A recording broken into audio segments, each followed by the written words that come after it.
साथियों नमस्कार। आर के क्लासेस के यूट्यूब चैनल में आपका हार्दिक स्वागत है। केंद्रीय प्रवृत्ति की माप चैप्टर नंबर 17.2 के बारे में आज हम सीखेंगे। माध्य का जो सूत्र होता है वह होता है सिग्मा एफ एक्स बटे सिग्मा एफ। यहाँ पर एफ बारंबारता है और एक्स इसके प्राप्तांक भी हो सकता है। ये वर्ग का मान है। हम इसे एक प्रश्न के माध्यम से सीखते हैं। प्रश्न पहला, निम्न बारंबारता बंटन का माध्य ज्ञात कीजिए। प्रश्न में दिया गया है एक्स की जो मान है 2, 5, 7 और 9 और 11, इनके जो संगत वर्ग अंतराल है बारंबारताएं हैं उसे हम देखें तो 2 के संगत बारंबारता 1 और ये 5, 4, 7 और 3, इस तरीके से हम इसको उतार लेते हैं। अब सूत्र के अनुसार देखें तो सूत्र हमारे पास है सिग्मा एफ एक्स बटे सिग्मा एफ। सिग्मा यहाँ पर जो है योग करना है एफ को एक्स से गुणा करके। सबसे पहले हम एफ और एक्स को गुणा करते हैं, एफ को एक्स से, तो 2 को एकम 2, 5 को 5 से गुणा करेंगे 25, 7 को 4 से यदि गुणा करते हैं तो 28 आ जाता है हमारे पास, और 9 7 63 और 11 को 3 से गुणा करने पे 33। यदि इन हम जोड़ें 2 और 5 7, 8 15, 15 और 3 18 और 3 21, 21 हासिल की 1 आ गया इधर, हासिल में 2, 2 और 2 4, 2 6, 6 12 और 3 15, 151 में सिग्मा एफ एक्स का मान प्राप्त हुआ है। और यहाँ पर देखें एफ जो बारंबारता है उनका योग देखें तो 1 और 5 6 और 4 10, 7 17, 17 3 20। तो हमें सिग्मा एफ एक्स बटे सिग्मा एफ जो माध्य का सूत्र है उसका प्रयोग करना है, और सिग्मा एफ एक्स के स्थान पर 151 जो हमें प्राप्त हुआ है और सिग्मा एफ का मान 20। यदि हम इसको विभाजित करते हैं 151 को 20 से तो 7 बार भाग पूरा पूरा चला जाता है, 20 7 140, यहाँ से 11 बचता है, 10 मानो लगाएंगे तो 0 आएगा, और 20 का फाड़ा फिर 5 बार बोलेंगे हम 100 आ जाएगा। पुनः एक 0 और उतार लेते हैं, फिर 20 का विभाजित करेंगे तो 5 बार। इस प्रकार से हमें 7.55 जो माध्य का मान है वे प्राप्त होता है। इसी को आगे बढ़ाते हुए प्रश्न संख्या 2, यदि निम्न बंटन का माध्य 7.5 हो तो P का मान ज्ञात कीजिए। यहाँ पर x 3, 5, 7, 9, 11, 13 और इनके संगत जो बारंबारताएं हैं 6, 8, 15, P 8, 4, ये हमें दी हुई है। अब इस प्रश्न को हम उतारते हैं। यहाँ पर x का जो मान है x के कॉलम में उतार दिया हमने 3, 5, 7, 9, 11, 13 जो प्रश्न में दिया हुआ हमें, और f की जो बारंबारताओं के मान है 6, 8, 15, P 8, 4। यहाँ हमें जो माध्य का सूत्र है हमने पढ़ा भी, माध्य बराबर सिग्मा एफ एक्स बटे सिग्मा एफ, और माध्य को हम एक्स बार के रूप में भी दर्शाते हैं। यहाँ माध्य हमें पहले से दिया हुआ है तो हम माध्य के स्थान पर 7.5 का मिलेंगे। पुनः यहाँ पर सिग्मा एफ एक्स अर्थात एफ को एक्स से गुणा करना है, तो एफ और एक्स को यदि गुणा करें हम, 3 को 6 से गुणा करें तो 18, 5 को 8 से गुणा करते हैं तो 40, और 7 को 15 से गुणा करते हैं तो 105, और 9 को यदि P से गुणा करेंगे तो ये 9P प्राप्त होगा हमें, और 11 को 8 से गुणा करते हैं तो 88, और 13 को 4 से गुणा करेंगे तो 52। प्रश्नानुसार हम f को और सिग्मा एफ एक्स को जो मान है हमें निकालने हैं, उनके लिए हम इसमें चर और अचर को अलग अलग जोड़ते हैं। तो ये जो मान है हमारे पास चर है क्योंकि p का मान परिवर्तित होता रहता है, और ये जो संख्या है हमारे पास में ये अचर है। तो अचर को जोड़ें तो 8, 5 13, 13 और 8 21 और 2 23, 23 का 3 हासिल में 2, 2 और 1 3, अच्छा 7, 7 और 8 15, 5 20 हासिल में फिर पुनः 2, 2 और 1 3, 303 और प्लस का 9p। चरों का योग देखें हम तो 303 आ रहा है अचर का, और चर का योग प्लस में हम कर देंगे इसमें, तो ये सिग्मा एफ एक्स हमें प्राप्त हो जाएगा। आगे देखें एफ का योग, तो ये जो p है हमें यहाँ पर इसको जोड़ना है, ये भी हम ध्यान रखें। तो 6 और 8 14, 14 में 15 जोड़ते हैं 29, 29 8 37 और 4 41 प्लस p। इस तरीके से हमें सिग्मा एफ का मान भी प्राप्त हो गया है। माध्य के स्थान पे 7.5 सिग्मा एफ एक्स जो हमने यहाँ से 303 प्लस 9p लिखा है, और सिग्मा एफ का मान 41 प्लस p। सबसे पहले हम इसका दशमलव उठाते हैं, तो दशमलव उठाने पे यहाँ पे 10 हर में आ जाएगा। पुनः देखें तो इसको वज्र गुणा कर दें हम, यदि 10 से इस अंश को गुणा कर दें, हर को अंश से गुणा करेंगे, इसके हर को इसके अंश से गुणा करेंगे वज्र गुणा करने पर। तो 10 से इसको गुणा कर देते हैं 303 प्लस 9p, और 75 से 41 प्लस p को गुणा करते हैं। 10 से गुणा करने पर 303 को 3030, और 10 से इसको गुणा करते हैं तो 90p। इसी प्रकार 75 को 41 से गुणा कर दिया जाए तो यहाँ पर 3075, और 75 को p से गुणा करने पर 75p। यहाँ हम देख रहे हैं हमें p का मान जो अज्ञात है, ये जो बारंबारता है अज्ञात बारंबारता, वो हमें ज्ञात करनी है। तो यहाँ पर जो चर और अचर हैं उनको हम एक ही ओर रखेंगे। तो ये जो चर है, इस 75 को भी देखें तो ये भी चर ही है, तो 90p और 75p। तो 75 का यदि हम इस ओर पक्षांतरण कर दें तो ये माइनस का हो जाएगा, 90p माइनस 75p। इसी तरीके से यदि 3030 को दूसरी ओर ले जाके हम पक्षांतर करेंगे तो 3075 में 3030 घटा देते हैं, तो ये इधर 45 बचता है, और ये 15p। ये p के गुणज में है, गुणा में है, इसलिए ये दूसरी ओर ले जाएंगे तो ये भाग में हो जाएगा। तो 45 भाग में 15, और 45 को 15 के पाड़े से काटते हैं तो हमारे पास 3 आता है। अतः p का प्रश्न 3 देखिए, यदि निम्न बारंबारता बंटन का जो माध्य है वह 1.46 हो तो अज्ञात बारंबारताएं ज्ञात कीजिए। यहाँ पर हमें माध्य दिया हुआ है और जो बारंबारताएं अज्ञात है, ये खालिस्तान है, उन्हें हमें ज्ञात करना है। तो हम सबसे पहले प्रश्न को व्यवस्थित करते हैं। x का मान लिखते हैं 0 1 2 3 4 5 है, ये लिख दिया हमने। और जो इसके संगत बारंबारताएं हैं, 0 के संगत 46, और ये जो अज्ञात बारंबारताएं हमने इन्हें माना कि पहली बारंबारता x है और दूसरी y है। इस तरीके से हमने इनको उतार लिया है।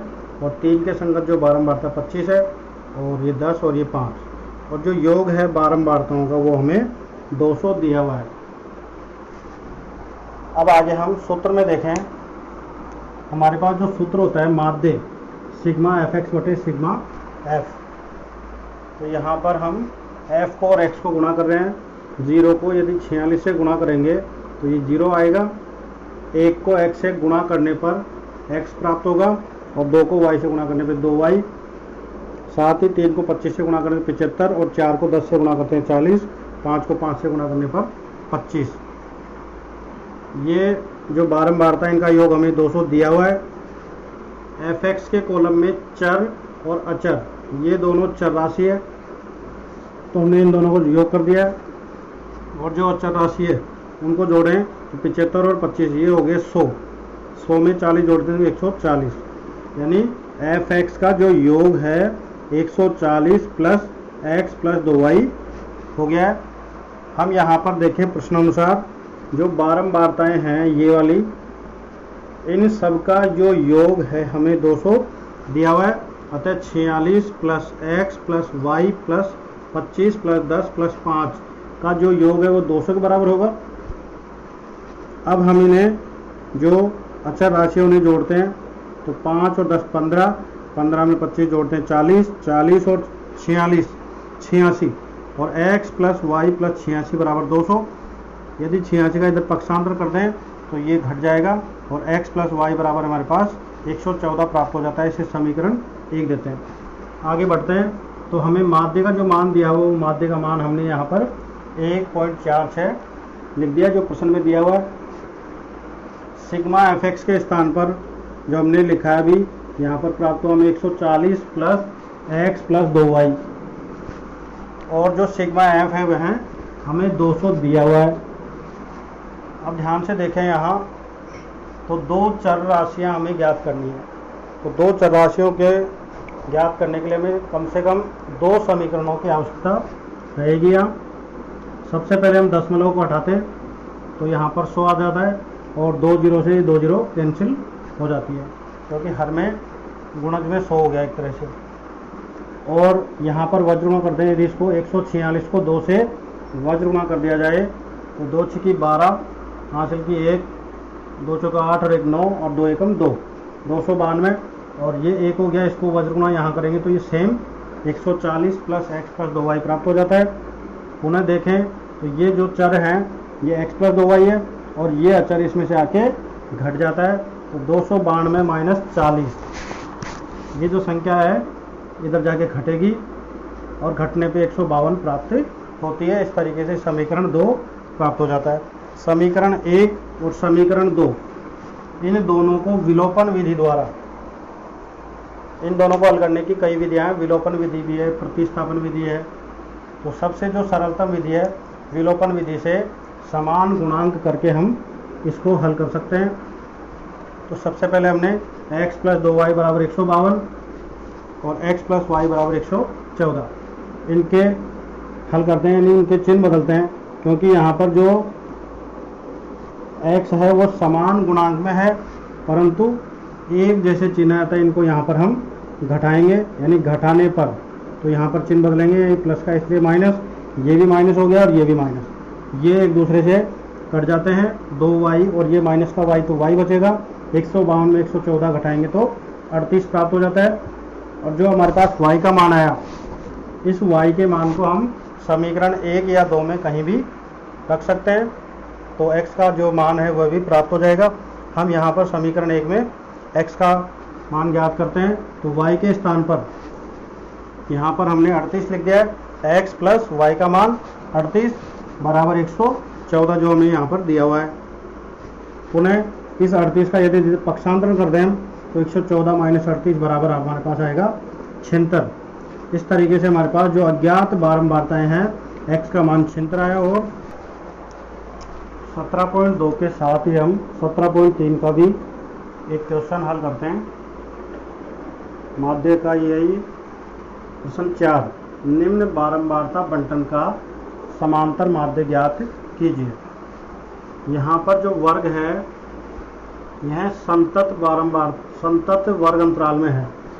वर्ग अंतराल समान है। यहाँ वर्ग में बात करें तो 25 से 35, 35 से 45, 45 से 55, 55 से 65, 65 से 75, और इनके जो संगत बारंबारता हमने यहाँ 6, 10, 8, 12 और 4, और ये वर्ग अंतराल हैं, वर्ग, ठीक है। अब यहाँ पर हम वर्ग हमने यहाँ से उतार लिए और बारंबारता को उतार दी। अब प्रश्न में देखें तो जो माध्य हमने सूत्र पढ़ा है सिग्मा एफ एक्स बटे सिग्मा एफ, तो यहाँ पर एफ को एक्स से गुणा करना है। एफ तो हमारे पास ये है, परंतु जो एक्स है वह अभी संतत कंटिन्यूस है। 25 से 35, 35 से 45, 45 से 55, 55 से 65, 65 से 75। तो हम इसे किस मान से, यानी 6 को x का जो मान होगा 25 से बड़ा और 35 से छोटा होगा, तो हम x को किस से गुणा करें कि fx आ जाए। तो हम यहाँ पर मध्य बिंदु ज्ञात करते हैं ऐसे सवालों में। तो मध्य बिंदु कैसे ज्ञात करते हैं ये देखें आप। ये आप पहले भी कर सकते हैं और इसको काम को बाद में भी किया जा सकता है। यदि पहले करेंगे तो आपको ज़्यादा फ़ायदा मिलेगा, गलती होने के चांसेस कम होंगे।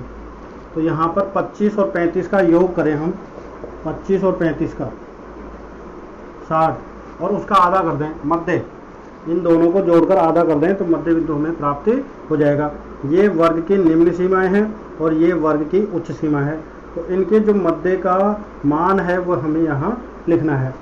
तो 25 और 35 के मध्य में 10 का अंतर है, तो हम 5-5 विभाजित भी कर सकते हैं, आधा इधर आधा इधर। तो यदि ये निम्न सीमा लेंगे तो 5 जोड़ दें और उच्च सीमा लेंगे तो 5 घटा दें। इस तरीके से भी मध्य बिंदु ज्ञात किया जा सकता है। फिर देखिए 35 और 45 को यदि जोड़े हम तो ये 70 80 आ रहा है हमारे पास। 5 दूनी 10 हासिल किए और 4 4 8, तो इसका जो मध्य होगा वो 40 होगा। इसी तरीके से 50 60 70 हमने मान निकाले। यदि यहाँ पर वर्ग का अंतराल समान है, अंतर समान है, यहाँ पर 10 का अंतर है, उच्च सीमा में से निम्न सीमा को यदि घटा दें हम 35 में से 25 को तो 10 आता है। यहाँ भी 45 में 35 को घटाने पर 10 आता है, ये भी 10 ही आ रहा है। और 65 में से 55 घटाएंगे तो भी 10, और 75 में 65 घटाएंगे तो भी 10। तो यदि हम एक मध्य बिंदु निकाल लेते हैं तो वो जो अंतर है आपके वर्ग का वो इसमें जोड़ते जाएं, आगे वाले मध्य बिंदु स्वतः ही प्राप्त हो जाएंगे। तो पहला बिंदु 30 मध्य बिंदु इसका, 10 जोड़ने पे 40, 10 जोड़ने 50 60 70। इस तरीके से हमें मध्य बिंदु, जिसे हम x का नाम यहाँ दे रहे हैं, और f को यदि x से गुणा कर दें तो 30 को 6 से गुणा करने पर 180, 40 को 10 से गुणा करेंगे 400, और 5 अंटे 40 तो ये भी 400 हो गया, और 12 6 की 72 720 हो गया ये, और 7 चौक 28 280 हो गया। अब हमें यहाँ पर fx यानी इस fx वाले कॉलम का योग करना है। तो यहाँ पर इसको जोड़ते हैं तो 0 का 0 आ गया, ये 8 और 2 10 और 8 18 हासिल की 1 2 और 4 6 4 10 10 7 17 17 2 19 1980 हमें सिग्मा fx का मान प्राप्त होता है। और f के योग को करें हम तो 6 और 10 16 16 8 24 24 में 12 जोड़ते 36 36 4 40। तो इस तरीके से हम सिग्मा fx के स्थान पर 1980 और सिग्मा f के स्थान पे 40 रखते हैं। 0 से 0 कट जाएगा, 4 का भाग इसमें लगाते हैं तो 4 चौक 16, 3 बच गए, 4 नाम 36, 1 बच गया, 4 नाम 36, 2 बच गए, और दशमलव लगाएंगे तो ये 20 हो जाता है, और 4 का भाग लगाने पर 5 शेष रहता है। ठीक है, तो ये 49.5 हमारा इस प्रश्न का क्या होगा, माध्य होगा। ठीक है, अब हम इसी कड़ी में अन्य महत्वपूर्ण प्रश्न जो 17.2 और 17.2 और 3 दोनों के लिए हैं, तो यहाँ पर ये बोर्ड परीक्षाओं में, पिछली बोर्ड परीक्षाओं में आए हुए प्रश्न है। निम्न बारंबारता बंटन का माध्य ज्ञात करें। x और f का जो मान है ये हमें यहाँ दिया हुआ है, इसे ध्यान से लिखें क्योंकि अंतराल यहाँ समान नहीं है। 10 20 30 40 50, फिर यहाँ 55 हो रहा है, 60 70 75 80 85 90 100। इस तरीके से ये हमें प्राप्तांक और इनकी जो बारंबारताएँ ये दी हुई है। दूसरा क्वेश्चन भी 17.3 का है, निम्न बारंबारता बंटन का समांतर माध्य याद कीजिए। प्राप्तांक हमें यहाँ दिए हुए हैं 100 से 120 के मध्य। यहाँ हमें अंतराल 20-20 का है, यहाँ ध्यान रखें आप। 100 और 120, 120 से 140, 140 से 160, 160 से 180, 180 से 200, और इनके जो संगत बारंबारताएँ हैं, छात्रों की संख्या है वो है 10 20 20 15 और 5। तो आप इन प्रश्नों के उत्तर हमें कमेंट्स के माध्यम से बता सकते हैं। और यदि आपको वीडियो अच्छा लगे तो आप वीडियो को लाइक शेयर और कमेंट ज़रूर करें, और वीडियो को लास्ट तक देखने के लिए